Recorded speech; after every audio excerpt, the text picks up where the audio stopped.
a little bit about this guy. Thank you for recording. I have it in pink to remind him. Get reminded. Okay, Ben has called the Upper Limb Canal home for 10 years. He's a carpenter, woodworker, and avid rancher. Liz found her love for ocean travel in 2017, living on Shelter Island near Auk Bay. She then fell in love with long-distance human-powered travel on a 600-mile hike through New Zealand in 2018. I'd love to hear that. New Zealand's one of my favorite places. It was only a matter of time. In between tasks, she manages the Henderson Community Farm, acts as a deputy carpenter to Ben, and spends as much active time outdoors as possible. She's most likely to be seen biking around town with bags full of vegetables. Here they are.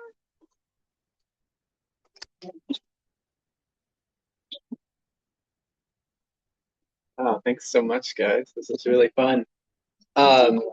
Yeah, I feel like one of the big inspirations for this trip in the first place was actually just living in this town and seeing the sorts of things that people do with their spare time. It's kind of incredible. And it's kind of just like it felt like permission to imagine whatever, like anything. I mean, the things that, I mean, everybody has a story of like their crazy friend or whoever in Haines that has done some unthinkable trip. And I feel like, moving here from elsewhere where that, like those sorts of adventures were not at the forefront of my imagination. So I do feel like just living here in the first place was one of the biggest inspirations for this trip. And really wanting to get to know, this is a place that makes you want to get to know it more deeply. I would say that Ben and I were both erratic travelers in our 20s, and it feels a lot more deliberate now. And I feel like this was kind of the pinnacle of that shift in intention when it comes to travel, that we wanted to see how Washington turns into Haines. And that's what we did. It's like you cannot see it. We took the ferry down and thought maybe we would get to know the route we were about to embark on, or we studied maps, we looked at photos, we read books. And honestly, none of that did it like being there in survival mode and living with it every single day, seeing every mile at human speed. That's how the brain takes in and how the heart really registers it.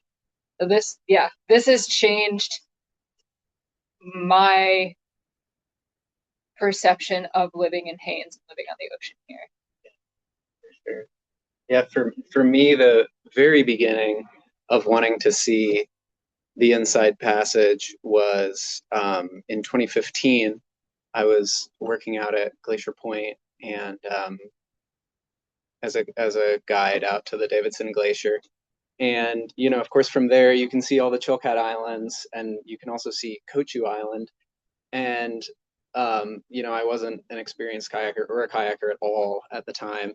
And we had a little tandem kayak that was really more of a canoe than anything else. And so I didn't really feel like I could make it out to the Chilkat Islands, but I kind of fixated on Kochu as like, okay, I'm going to kayak out to Kochu. And so one day it was just like, glassy, calm day. And I kayaked out to Kochu and I had heard that there was an old fox farm out there. And so I found the remains of the fox farm and I found the Alexanders who were buried out there and their two gravestones there. And just the mystery of the entire coast like expanded exponentially at that point. I was just like, oh my God, there's 1,200 miles of this between us and Washington. And of course, the whole coastline just continues to be mysterious to the north, too. And so for me, taking the ferry down to Washington at the end of that season, I just thought to myself, I have to see this as slowly as I possibly can. And so that was kind of the beginning of the whole process. Unfortunately, we both agreed that it should be slightly faster than a kayak. And so we did something that was way harder, which was build two rowboats from scratch. These are Angus Expedition rowers. We bought plans from a company in Victoria. Coincidentally, we learned afterwards, these are the same boats in The Sun is a Compass when Pat and Caroline went up the Inside Passage. Once we learned that, we felt really good about these being the right crafts. And Ben did the research, and these are kind of the only seaworthy for our conditions boats that are out there. And they held up wonderfully. So the first year of our planning was to actually build the boats. We bought a stack of Okame marine plywood from Washington, had it shipped up. It's 4 and 6 millimeters thick. And then we, page by page, reading and rereading, we turned them into floating boats, which is kind of amazing. Liz's demonstration. That's how you row. How you row. Also, we didn't really know how to row before doing this either. Neither of us had ever rowed before. Anything but like a raft down the river. So this is a little bit of how they're actually constructed. So you can see it's incredibly thin, very, very flexible material. And it's joined at these dark points with fiberglass and epoxy. And then it just gets stitched together. You can see here, these are basically just like ties that you kind of temporarily tie the panels together until you can epoxy them. And the whole boat goes together like that. So here's the bulkheads. This is the bow right here, and this is the stern, and this right here is the cockpit, and this is the main storage section. So you can see, I mean, it's got as much storage capacity as a canoe. You can really you could actually just crawl right in. It's kind of huge, which was a little bit dangerous in planning for our trip, because as you know, if you ever backpack with like a 120-liter backpack, you're going to fill the whole thing up, and you're like, oh, let's put the beer in there, put the whiskey, we'll put everything we need. And so that's kind of the way this was. They were just pretty large, even for the long stretches of coast without resupplies that we were going through. We could have gone for quite a bit longer without resupplies with as much capacity as we had. How long is the boat? It's 18'6" and a 3-foot beam. See it starting to come together. And again, on the right side, you can see where the cockpit remains open. We put a sliding seat. That's the same as you would have on a Concept 2 rowing machine. You have used the one at the gym before. Then we covered the whole thing with fiberglass cloth and even more epoxy. There's a little zoom in of Ben in the lower left. The reality of this project was it didn't feel like woodworking. It felt like a lot of toxic fumes and dust all the time, sanding epoxy, resanding epoxy, cutting fiberglass and getting the strands in all of your stuff. We were working in a shop in Viking Cove doing these boats in a very cold section of winter, and it was truly impossible to stay warm and to have gloves or boots that were warm enough. It's kind of amazing they came together, because it makes your decision making kind of rash sometimes. We certainly made a few mistakes that I would like to blame on the cold, but it also just could have been some negligence on our parts. We didn't know what we were doing. What it came down to. But fortunately, we had people who had done stitch and glue, actually Burl and Matt Whitman and several other people who, when we just had no clue, because the guidebook really assumed that you learned a lot. So there was a lot of like, okay, I guess we got to Google all of these words that it's telling us to do. And so, when we really had nowhere to turn to, we could call a neighbor, fortunately. Mm-hmm. We worked diligently for about 2 months. We were at the shop basically every day, all day, and got to what we thought was like the final touches list. And those final touches took another 10 months. Put them in the water in February of 2025, so the beginning of the trip year, and started to learn to row then, because we also had to make the oars. that was probably the last month of it, and we brought one of them in so you can feel the heft of it afterwards. We built these oars, felt like the first real woodworking we'd done in the project. They're hollow shaft spruce, and then the blade is old growth Doug fir that Ben got from an old building project in Juneau or something like that. So we built these painstakingly, and there was a lot of trial and error there, making sure they were watertight. And then we contacted Colin Angus, who owns the boat design company and designed these oars, and he's like, wow, I've never known anyone to do a trek like the Inside Passage with wooden oars. Are you sure about that? We start shopping for oars, and they're all extremely expensive or too cheap, and you wouldn't trust them. And someone put us in contact with Jill Fredston, who wrote Rowing to Latitude. She was a great mentor. She also said she always rows with wooden oars, and she's never broken one except when somebody drove it over with a truck. So and clearly they survived, and they still look beautiful. We're really glad that we did that part of it. Yeah, we're so thankful to talk to Jill because she's done, I mean, the Inside Passage was like her warm-up lap for a lifetime of rowing that she ended up doing with her husband. And when we first called her, she drilled us on all these really serious, detailed questions for like over an hour. And then after an hour of that, we had answers for everything. And she was like, I think you guys are going to be okay. Like, oh my God. Wow. Okay. So glad we got the blessing. All right. We can talk about some of the trip preparations and then go into more of the route and stories. Our close friends definitely know about the banana bread situation and maybe witnessed part of it last winter, where there are so many mysteries about this journey and what we were in for that I think we coped by making and dehydrating banana bread. And by the way, I focused on fruits and veggies, and Ben really tackled that. We wound up with 80 pounds dry weight of dehydrated banana bread. And we have leftovers. I think it was like 65 loaves of banana bread. Yeah. Okay. Just because we were like, well, we'll have banana bread. Yeah. Whatever happens.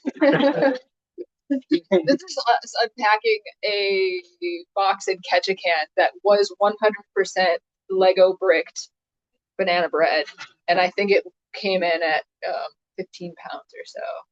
We were psyched. Probably 8 pounds, 10 pounds. Yeah. It's now a special treat. Still like banana bread. Yeah. I feel like once we got home, we had to start shitting. Make sure we didn't go full throttle at them again. Yeah, try dehydrating it sometime. It turns into biscotti and it's delicious. But yeah. Yeah, we were just like shoving everything in the dehydrator at a certain point. We're like, okay, that goes in there too, and this is banana bread. Yeah. Some of our resupplies were truly the middle of nowhere. We maybe made 6 town stops and sent ourselves, like 4 of those, we sent ourselves boxes. So a lot of that was, we sent ourselves a lot of chanterelles and nettles, honestly. I think our favorite meal when Ben was catching a lot of fish, we would just have rice and lentils with chanterelles and nettles and then fish on the side. And I feel like the fact that we could properly feed ourselves is the only way that we got here in and could still stand and were able to do it as fast as we did. We took exactly 2 months to go almost 1,200 miles on the ocean. Yeah, we ate very, very well out there. We ate a lot of fish. The fishing is excellent out there. Yeah, it's mostly just casting where you see salmon feeding on the surface. Because I brought a whole rig for, downrigger and weights and everything for trolling. And the moment I dropped that, Liz is gone. Just one trolling line puts out an outrageous amount of resistance. If you're going down 30, 40 feet, which is like minimum, it seems like, for trolling, it's like you have crazy drag, and Liz would just be like a mile ahead of me all of a sudden. So trolling was out, but it's like very evident where the salmon are. You're just following all of these seams where, you know, all the flotsam lines up right on these eddy fences, and that's where all the salmon are. You can see them feeding on the, you know, bait fish or whatever else it is that they're feeding on. And so, yeah, all through Canada and Alaska, either catching salmon or rockfish or sole, flounder, what else? Greenlings. Greenlings are pretty good too. So yeah, we ate a lot of fish out there and foraged a lot too. We were gifted a few fish, which was amazing. And have a new appreciation for ocean bright pinks, especially when you have to eat a whole fish in one meal, which we did every time. As far as navigation goes, this was a little bit of a mystery for us too. We quickly realized that it would cost over $1,000 if we wanted paper charts, and some of them weren't going to give us as much information as we want. So Ben's brother Joe turned us on to an open source chart app called OpenCPN that gives you tide and current data that is synced to your clock. And so whenever we're pulling this up and we're looking at it, is telling us the direction of the tide, the speed, where the tide is, high or low, and if it's coming in or out. And then you can look in advance and apply that to the chart as well. This saved us. This is day one. This is heading into the San Juans, and you can see just how chaotic the waters are. They want to go in every direction, and it just got more intense from there as we were hitting areas with whirlpools or rapids or places that were truly impassable if you were going against the tide. And we still learned that the hard way sometimes.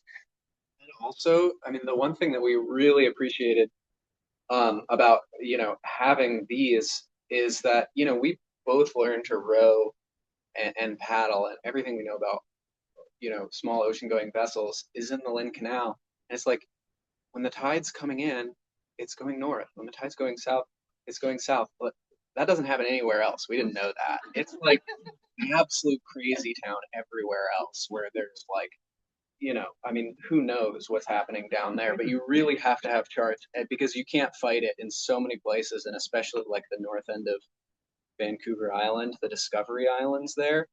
Um, those tides are just absolutely insane. And it actually has made me very, very curious about, you know, how the indigenous people in the area knew when anything was going in any direction, because it's incredibly complicated. And there's nothing intuitive about it. So this program actually totally saved us, because otherwise we would have been guessing had we just been going off of incoming and outgoing tides. Especially when the currents and the tides don't change at the same time. It's really infuriating. Other than that, we used Gaia GPS, which is a topo map, and it felt risky to be on fully tech reliant, but we had redundancy. We had it on 3 devices with 2 battery packs and a solar panel. And Gaia GPS, the topo was perfect for us because as small craft, we were actually looking for what the land was doing. We didn't really care about the depths of the water necessarily. So we needed to know, where's their water? Where is it possible that there's some lowlands? Since we were fighting cliffs so often, where can we camp more than what's the ocean doing?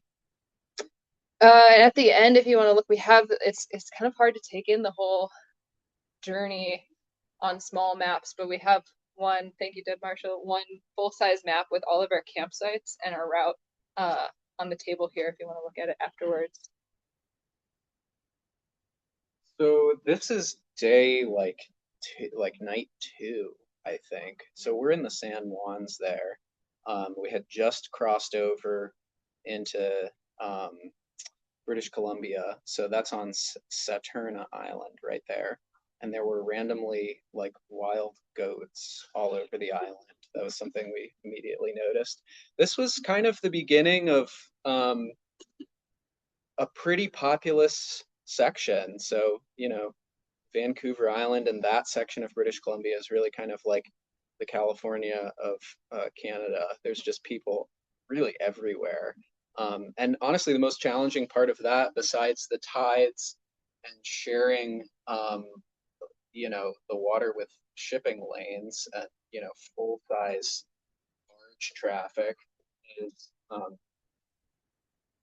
yeah, just the amount of private property that was absolutely everywhere. You couldn't just land anywhere. You can't, like around here, to camp for the night. So we really had to have pretty firm objectives of like, okay, this island is a park that we can actually land on. So yeah, we had to have pretty firm plans in this section. Also, water was really hard to find. It was very dry. We wound up getting water from boys in that sailboat and a lady who was standing on her deck once, and a mud puddle, which broke our filter on day 4 or 5, and we never got it fixed. So after that point, actually, we were boiling water every night. Water was incessantly.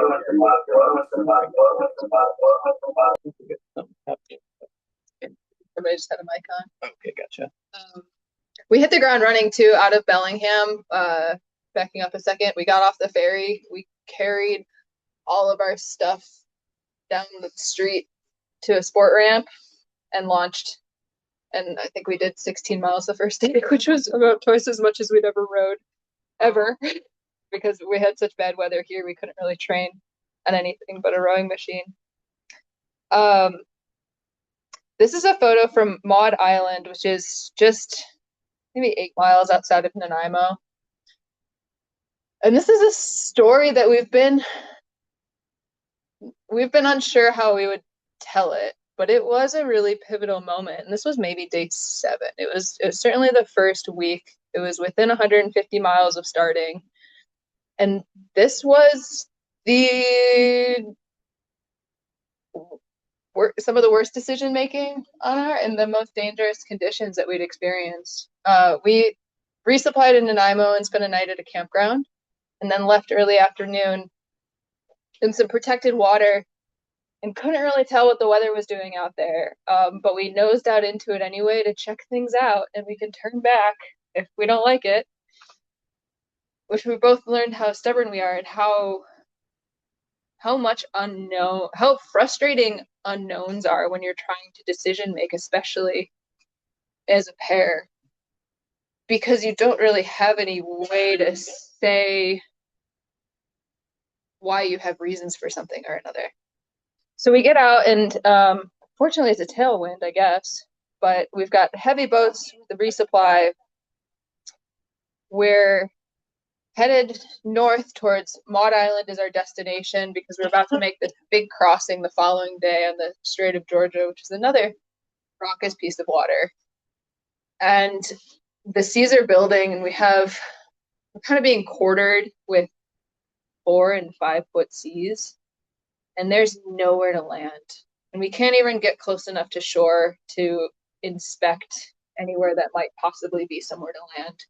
We've already learned that our hearts are invested in these boats, and they're fairly fragile. You can't crash land on them. You can't surf land on them without maybe crabbing an oar, breaking an oar, busting a hole in the boat, or really putting yourself in danger. So we just kept riding it and hoping that we could get to this island that we had a vague description of. Maybe we could camp there, and hopefully it's on the lee side. Who knows? And we're maybe half a mile offshore this whole time that we're surfing and being blown and just learning by fire to manage these boats in the biggest water that either of us have seen, like in kayaking for years and years. And I don't really want to be in a kayak in 5 foot seas, let alone in a brand new rowboat that I don't understand. We managed to get to Maud Island and just like boulders. There's nowhere. We have a little bit of a lee, and we don't know how we're gonna land. And again, we float there, catching our breath for maybe an hour, and watching the tide go up, and it gives us a window to. I stand in the water and I'm holding the boats, and Ben's dragging over logs, and we make ramps. We put it high enough that the boats are kind of suspended above the tide, and we make a camp. We look out at the ocean. We're like, what are we doing? Saying we're gonna do this trip. We've been out here for a week, and that was life threatening. And are we invested in this adventure enough to do that? We thought that's what we were in for. We were gonna go another 1,000 miles deeper into wilderness. Like, we could see suburbia from where we were camping, and we were gonna go hundreds of miles from any tiny town. Is it worth it? It's really it was a pivotal moment for us, especially since when we were in the biggest stuff. I mean, it was on one hand kind of thrilling because it was like, okay, we're in 5 foot seas and we're managing it, in part because we just had a resupply, so our boats are really heavy, so we can actually, I wouldn't say safely, but we could navigate a tailwind even if it was 5 foot seas. And I thought we were doing okay until after like I think 2 hours of like really having to pee. I was like, okay, I'm just gonna pee. And so I shipped my oars, and we've got these little, yogurt containers that we pee in, because otherwise, if it's calm, you can actually put your oars out and you can stand up in the boats if you ski strap your oars together. But so I shipped my oars, and the 5 foot seas are just rolling, and I'm peeing, and all of a sudden, a rogue wave. I mean, it was, I don't know, it was considerably larger than the rest of the wave, so 6 or 7 feet maybe. And I just started surfing. And of course, you're going backwards. So I'm surfing backwards on a 7 foot wave. And I'm like, I'm going to die with my pants around my ankles. This is it right here. And incredibly, I mean, the boat I surfed for a while, and then it jackknifed. So now I'm in the trough. The oar crabs and punches me in the stomach, and I fly off of the seat. So now I'm in the bottom of the boat. Water's crashing into the cockpit. The seat like flies off of the rails. So now I'm in the bottom of the boat. The seat's flying around. You can't make a single stroke if your seat's off of the rails. And I'm like, okay, the next wave is going to be it. Like, we're just flipping, and that's going to be that. And somehow I had enough time to jam the seat back on the rails, sit back up, get the oars back out, and start rowing again. I don't know how there was that time, but that was probably a mile outside of Rhode Island. It's just like, wow. Okay, we need to like rethink how we're making a bunch of decisions here. There was a bunch of islands actually also in this area. Like, I think this is actually mainland, I think, but there's adjacent islands, but they were all like Canadian military testing zones, so we couldn't land on any of those either. They're pretty limited because we had maybe a 7 mile crossing we were staging for that crossing the next day. We hadn't really done anything big yet. So we were again flying past suburbia, and tomorrow we're gonna be in open water for an hour and a half. Yeah. It's gonna calm down. And really for the first, I would say, for the first several weeks, there was always this question like, is this the trip? Whatever happened, you're like, is this the trip? And when that day happened, we're like, okay, if this is the trip, then we can't do this because we're going to die. Even if we're making good decisions, these sorts of conditions are just like beyond what we're willing to deal with. I'll go back to that map for 1 second. We thought that through the Discovery Islands up in here, and we did it for this beautiful stretch of sunny weather, which means that the northwest wind was plowing right in our faces. We thought, is this the trip? Is dealing with a minimum 15 not headwind after 11 a.m. every single day? Is this gonna be the whole trip? And we're just like working so hard to pull mileage and thinking we just got to stay on it. We just got to keep doing it. We just kept moving forward. We didn't get a rest day for that whole stretch. That actually kind of was the. I mean, we had a headwind for basically all of Canada, which is more than half of. So that was kind of the trip. Was Which is funny because I don't remember that. I'm like, no, the weather was great. What are you talking about? Port Hardy was the last stop on Vancouver Island before we head into the first big crux of the trip, which was Queen Charlotte Sound. It's a section of the coast that is exposed to the open ocean, so you feel swell in addition to everything else that's happening there. So, and we don't have experience with that. We don't know how to even listen to the weather forecast for that. How do we measure chop and swell? And everything we read is you got to stay at least a mile offshore because of it's so shallow there and all the waves are crashing on the reefs and shore. And we're like, oh God, we really have to have the perfect weather window for this. And we got it without getting to take a rest day. So we just zoomed out of Port Hardy and started to go for it. Yeah, so basically the section that is Queen Charlotte, I don't really know exactly, but if you're in a small craft, Queen Charlotte is basically everything between Port Hardy and when you get behind the lee of Calvert Island, which for us was about 3 days. So it was really 3 days of completely open water here dealing with swell. And we both have a little bit of experience in swell, but not very much. I mean, Queen Charlotte was a whole other beast. And really the most challenging thing was not swell itself, but getting in and out of landing points because you would have like a series of rocks and there's a beach somewhere behind those series of rocks that you can sneak into. But when swell is coming in, and I think when we first got to the other side, it was relatively calm, but within the second day of real wind, there was some serious swell coming in. So probably like, 8 to 10 foot swell, and then two, 3 foot chop on top of that, which gets chaotic when it starts rebounding and bouncing off of the foreland here. And what happens when that swell is entering into these bays that are your shelter is they get really, really big. I mean, a 10-foot swell wave will grow enormously as it goes into these shallows.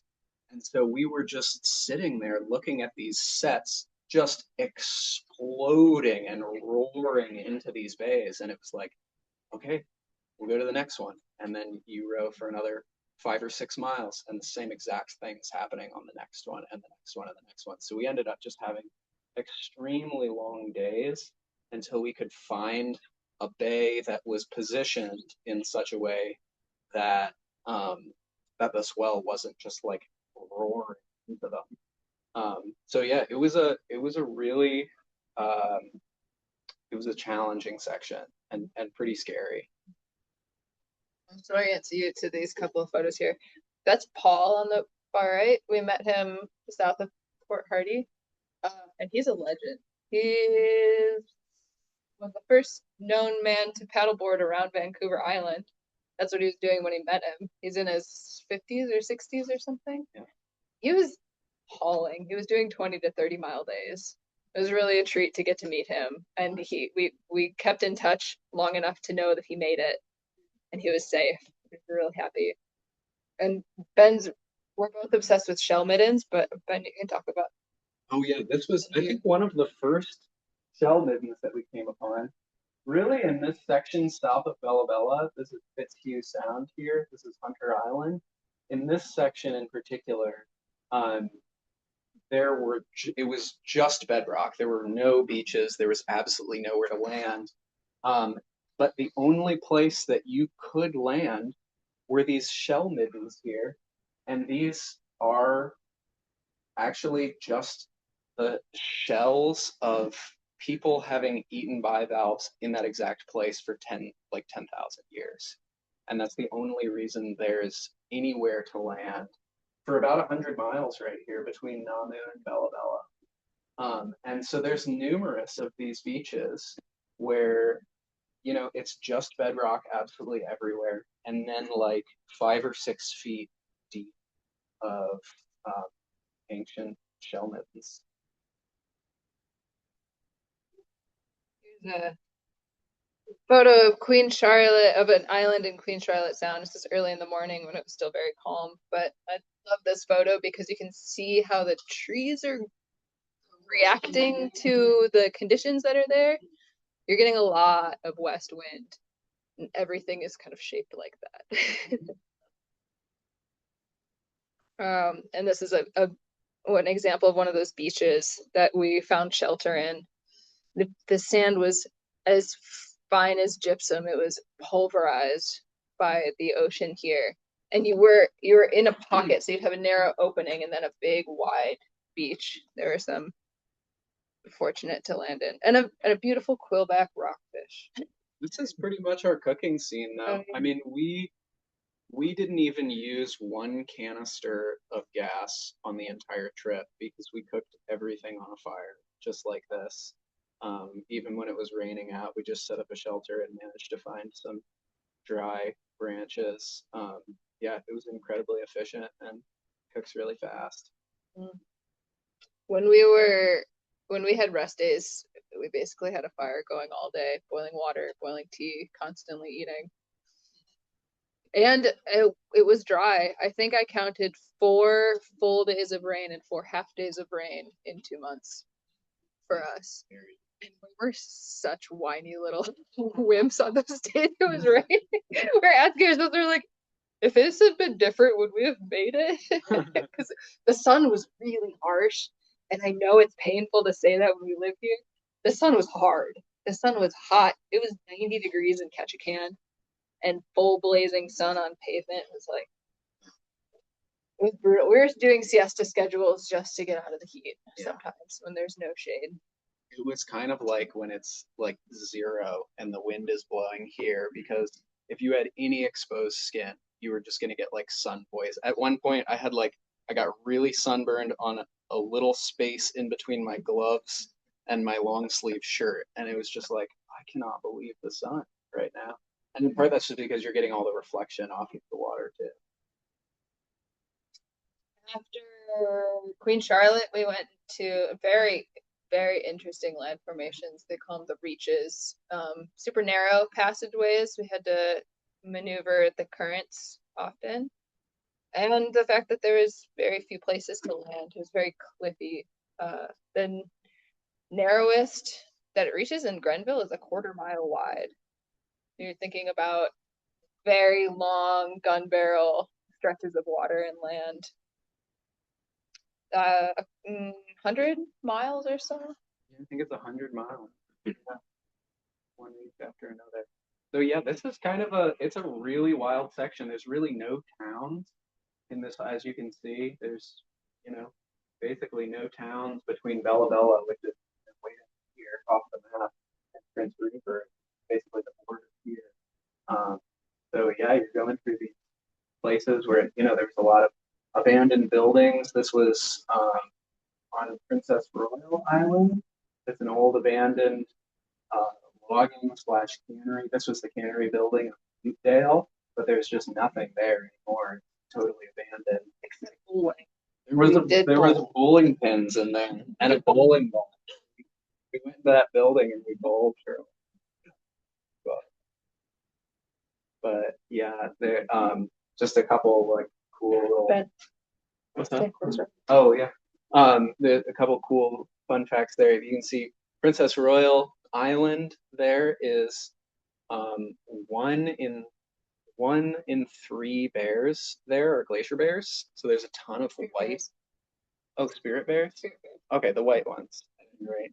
On Princess Royal Island. And speaking of bears, we really didn't have too many encounters. We saw 2 black bears the whole length of the trip. And we didn't see any spirit bears, unfortunately. to go back though. Spear bears are black bears with a genetic alteration that makes them 100% white. And that's concentrate in that zone. There are some not fun things, of course, about the trip. This is a great example of how you can stand up in the boat. I'm sure I was feeling sassy or annoyed or something for any reason. Ben's hands in the upper right and the lower right. I feel like a lot of people heard about how our tent wound up in the ocean. That was on our first rest day. It was 3 weeks in, and we're a day away from Bella Bella, and the intro photo is of this absolutely beautiful tombolo that we got to camp on. And I was drying out the tent without stakes or anything in it. And just like a sitcom, Ben says, "We should check on the tent soon." And then he leans forward. He's like, "Where did you stake the tent?" And I go into full panic mode. I'm like ready to just strip down and jump in the ocean, start swimming around and looking for it. And there's this huge ripping current, and the wind is all pushing it very fast, far away. But we hopped in the boats anyway. As soon as we were like, "Oh, boats! This is amazing! Wow, I don't have to do this more often." And can't believe it, but it had made it into a deep cove just next door of our campsite, still fully erect underwater, and had to go dry it out again. This time I staked it down. But it's just like, I feel like you're learning every step of the way. You don't finish the trip and feel like you've mastered camping or mastered rowing or mastered the ocean, because this sort of stuff is happening the whole time.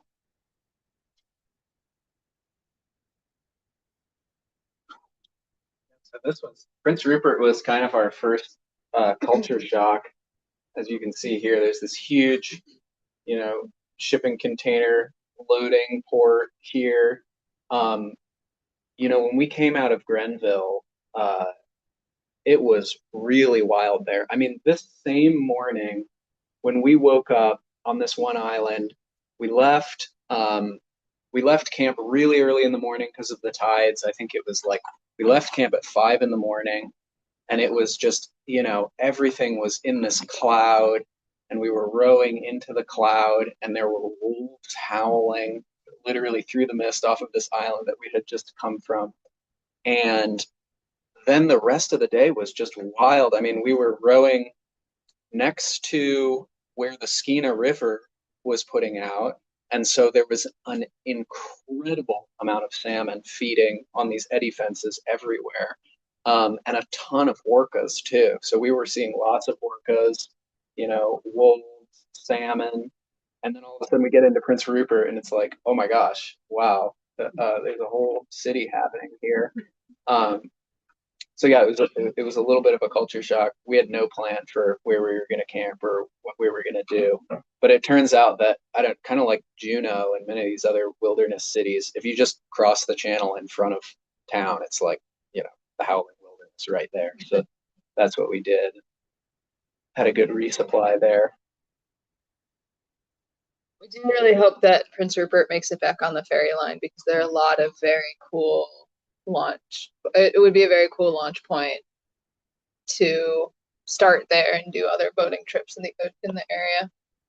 Oh, I do have to say one more thing about Prince Rupert that was really, I think it was our first shock, coming from, being in the longest section of wilderness of the trip. I think the first thing that we heard on when we were approaching town, and this was before we could see any of the container ships or anything, was the train whistle.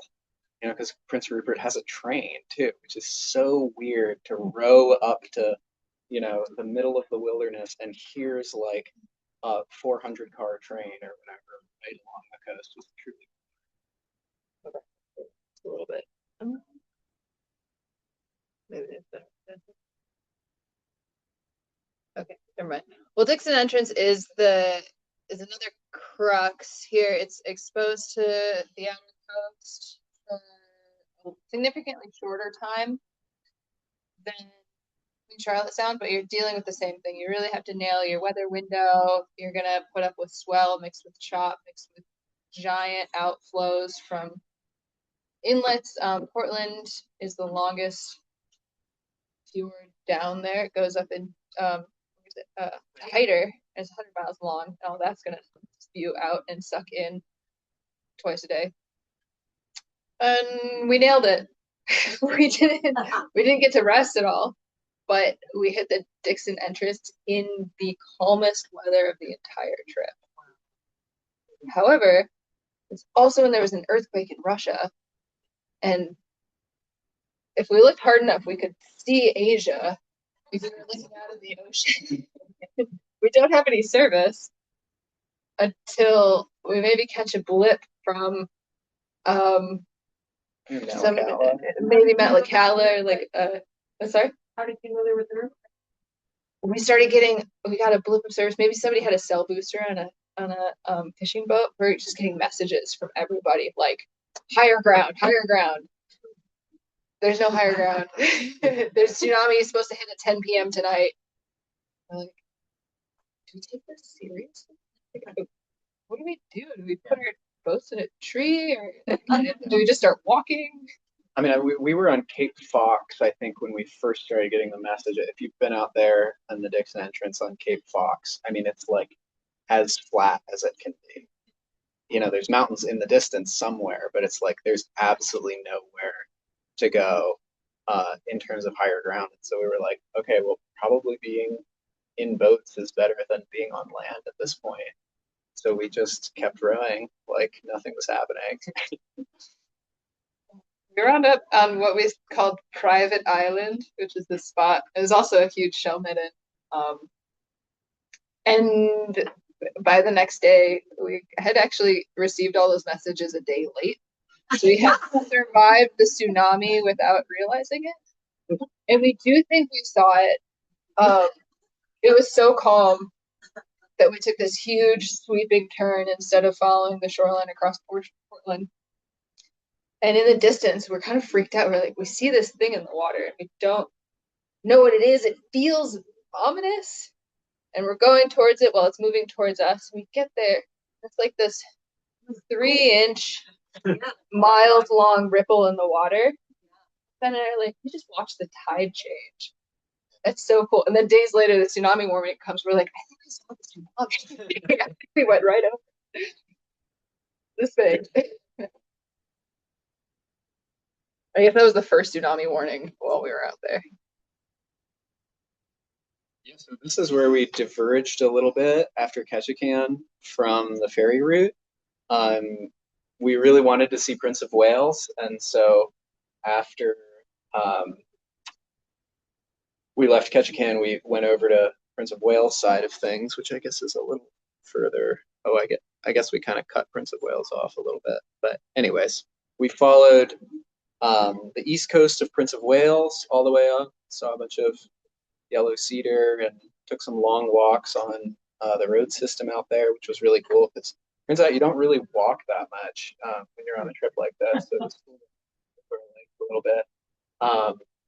And yeah, one of the main highlights of this section was going through Rocky Pass, which is that section between QU Island and Kupreanof Island.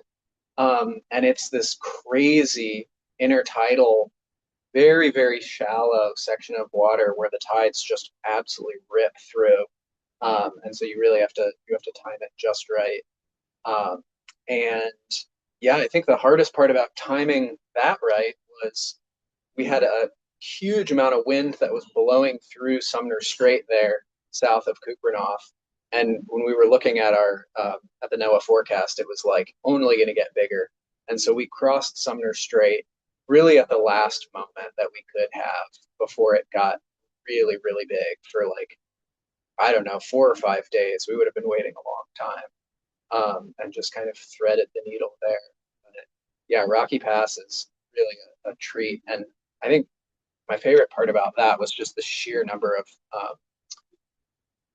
of sea otters. There's just hundreds of sea otters everywhere, and they're all like hanging out with kids. And at that time of the year, I don't know if this is, I'm sure this changes But when we were there in July, the kids were like every bit as big as their moms. So, the sea otters are just like going around holding their babies that are this big.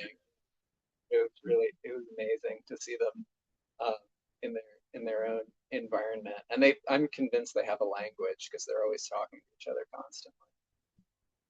And this one is us just having crossed Sumner Strait, and the thing that we learned from the sea otters is when the water won't stop moving, you just hang out on the kelp beds. And many, many, many days we did not exit the boats.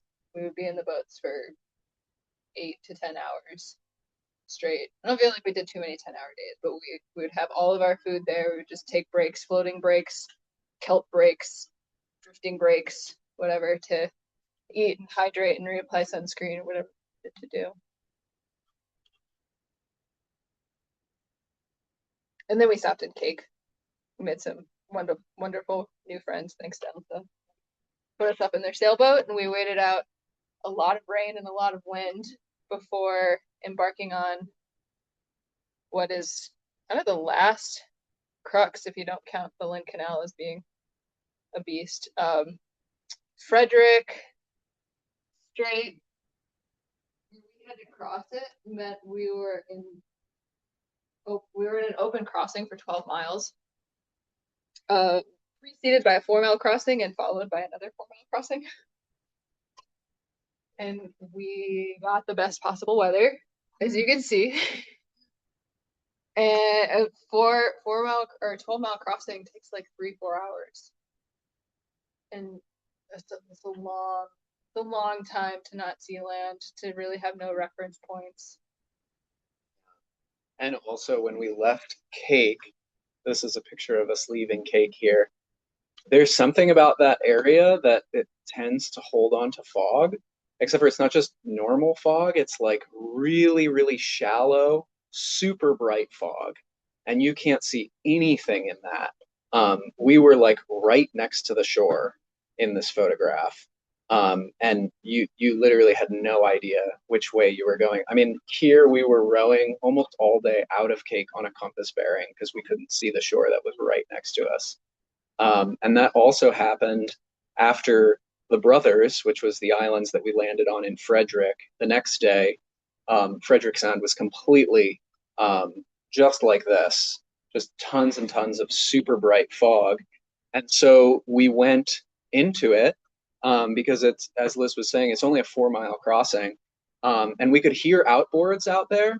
And we figured if we got across fast enough, we could just be able to avoid the traffic lane by their sound. And finally, when we got out of the cloud, which was like this abrupt layer, we come out of the cloud and we're now on the south end of Admiralty Island.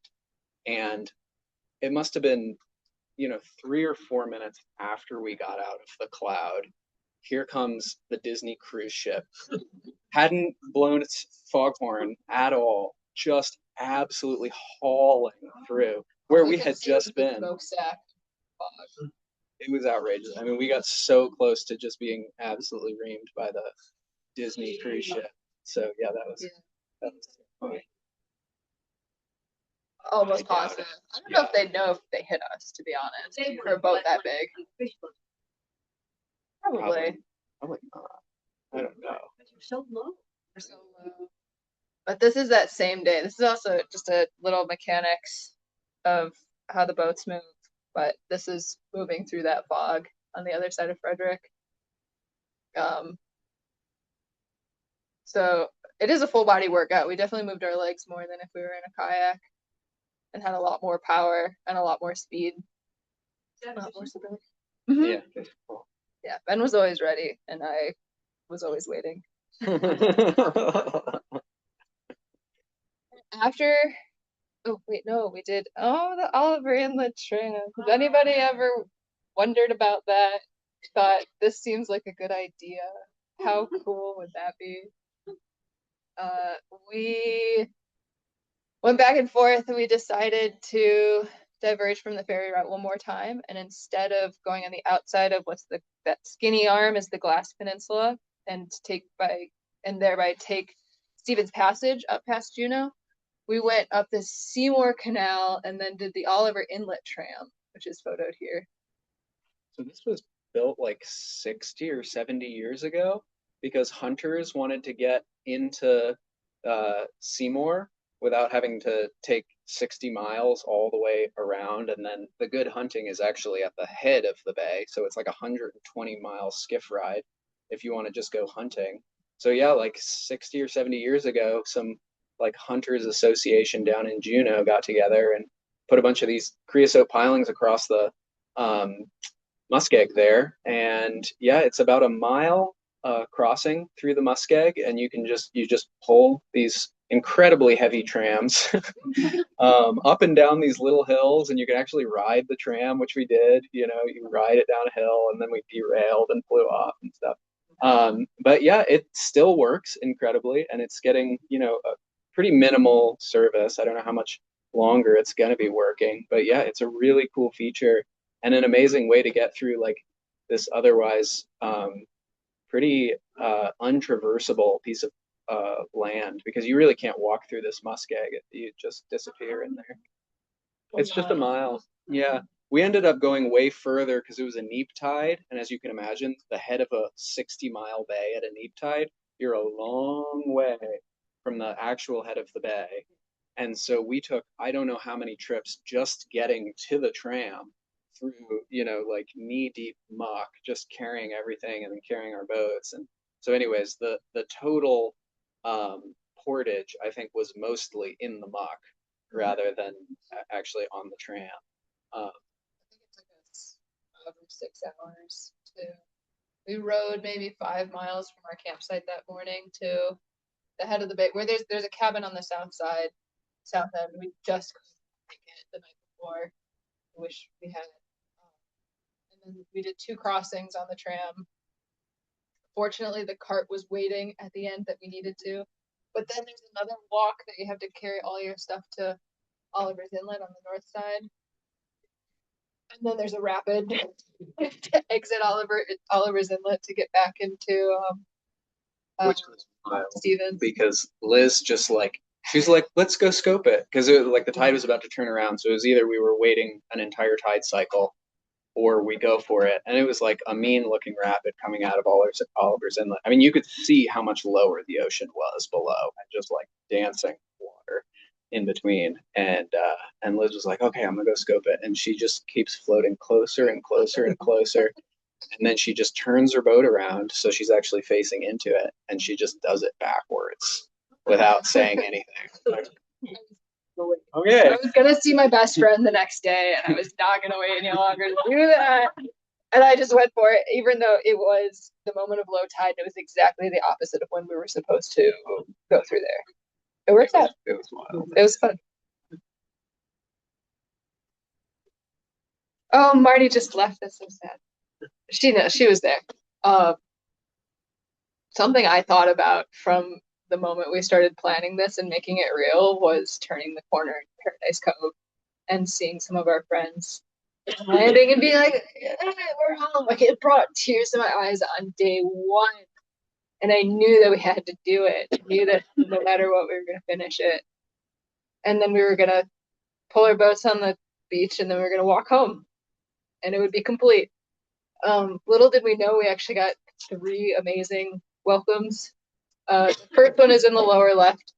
I used to live on Shelter Island outside of Hawk Bay, and many of my friends were gathered there for the summer season, so we stopped there for a couple days. And we didn't even go to Juneau. We totally bypassed it. We went behind Douglas, straight to Shelter, and they made us flower crowns, and they wrote us a song, and we feasted, and we hot tubbed.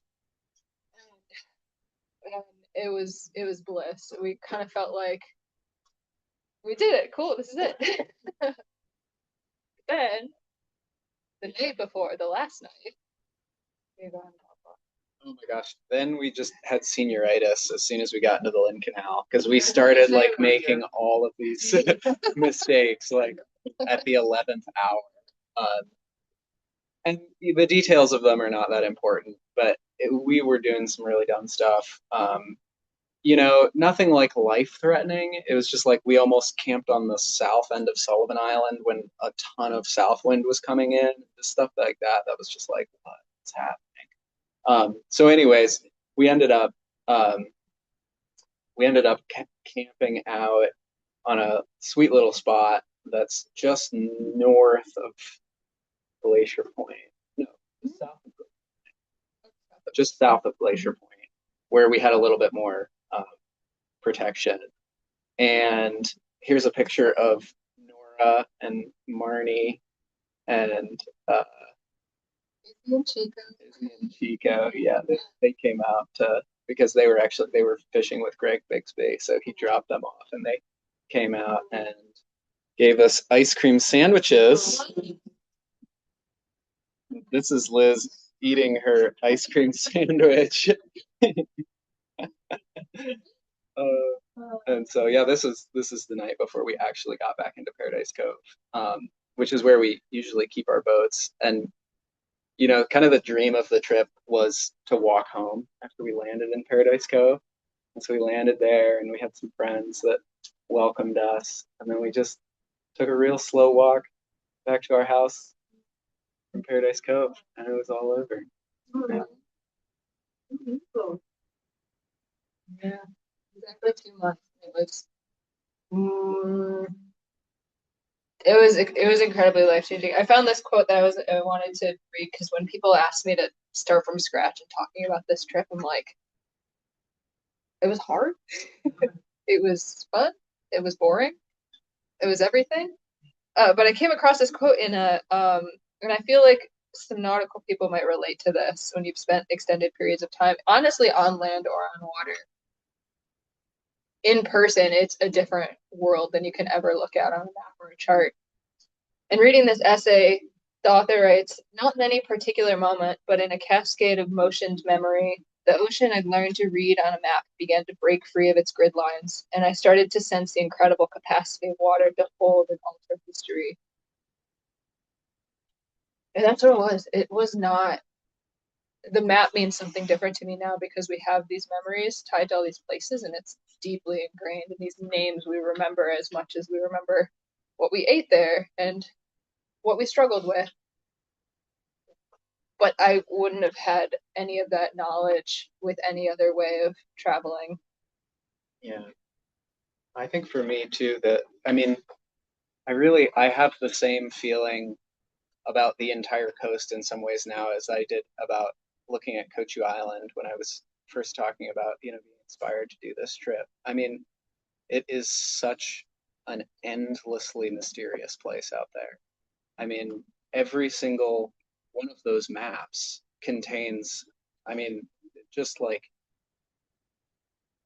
a series of adventures that you could just never quite get to the bottom of.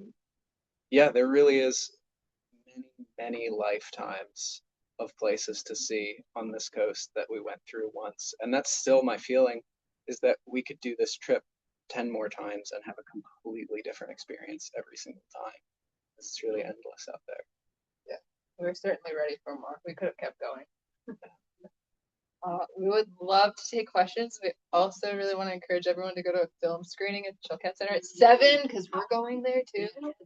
So we can talk.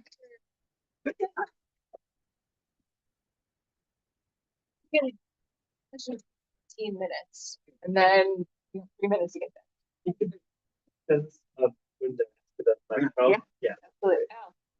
What interaction did you have with other boats? You talked about a couple of sailboats, but did people come by and wave at you, or was you pretty much isolated? I was asking if if we were isolated, or if we talked to other people in boats or passersby along the way. We had some interaction. For the most part, we were pretty isolated. Sometimes when we got into ports, that's when we would get a lot of questions. But in terms of being out there, we had a couple fishermen that offered us fish, like really around the border area. So like Ketchikan, and then between Ketchikan and Prince Rupert, there was a lot of fishermen that definitely ran us down and gave us fish, which was great. We ran into, besides the paddleboarder that we had a photo of here, we ran into two other groups of kayakers. One was three kayakers that were going to catch a can that had come from just south of Bellingham, and they had been on the water a month longer than we had. We were like, oh my God. Yeah, they looked bad. Meanwhile, we were in like t-shirts. And then we ran into a group in British Columbia. We ran into a group of 8 kayakers, which was like, oh my gosh, that's a very unwieldy group. And two of them were trying to do the entire Inside Passage, and most of them were just doing piecemeal sections. Those are good people to talk to because I felt like we were able to connect. And with any bigger boats, they're all very curious or skeptical of us. But I feel like we were pretty quiet. We went into towns more often than not. We would do our business and then try and camp outside of town rather than sticking around people. Another question in the room or Tom? How much do the boats weigh empty? About 100 pounds each. And or is there another 10 pounds total? That was maybe as exhausting, or if not more, than rowing. Was carrying everything up and down the beaches. Sometimes you'd have a quarter-mile long beach in these really very tide flux zones. And when you're trying to match it, when you're trying to ride a tide all day, you start at low tide. Yeah, bro.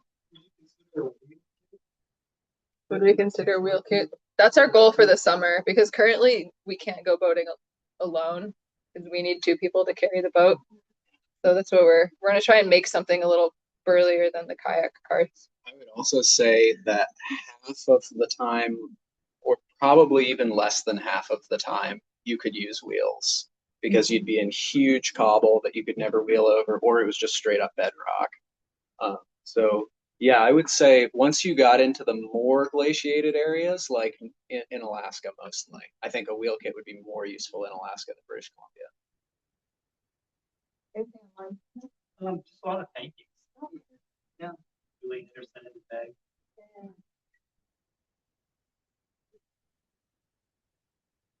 Yeah, feel free to check out the.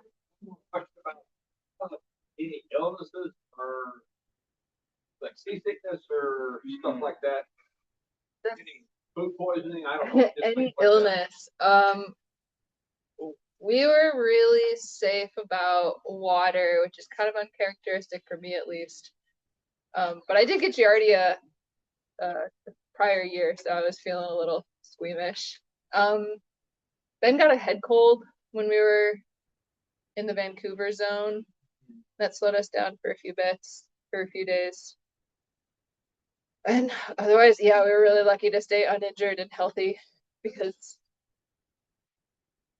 the days that he had a cold, like we were still trying to move and it was raining those days. So it would have been pretty miserable to lay low and camp. We were just trying to be careful. I think not being around people also helps a lot. People are covered in germs.